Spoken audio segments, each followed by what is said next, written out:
Can you sue for what might have happened during a medical procedure?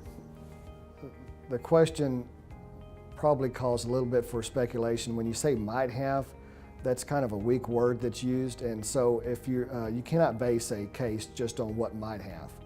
The burden of proof requires a preponderance of evidence to show more likely than not what happened. And in order to prove causation, you also have to show that the failure likely caused the incident. So if you're dealing with possibilities, those probably aren't going to be a good basis for a case.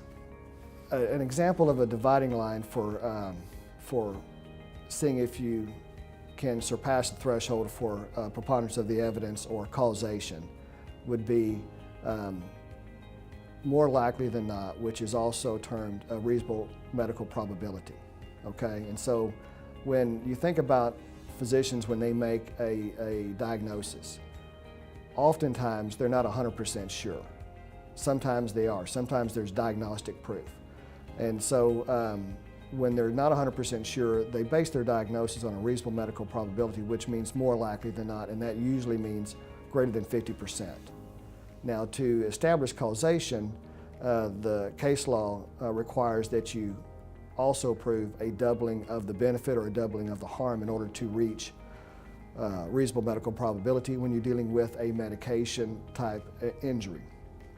Either an injury from the medication or from the failure to use a medication or treatment.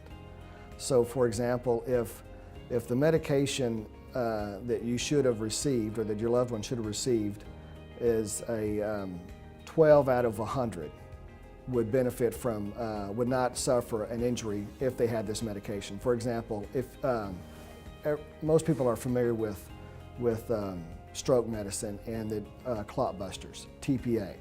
So TPA is a clot buster, and if you have a stroke, you're encouraged to go to the emergency room as soon as possible because they say time is brain.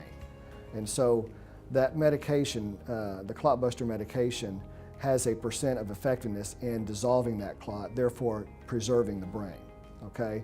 So if studies show that that medication the patients who receive that medication, 12 out of 100 are not going to have lasting harm, versus if they don't receive that medication, 24 out of 100 are going to receive harm, then that lies the doubling of the harm or doubling of the benefit.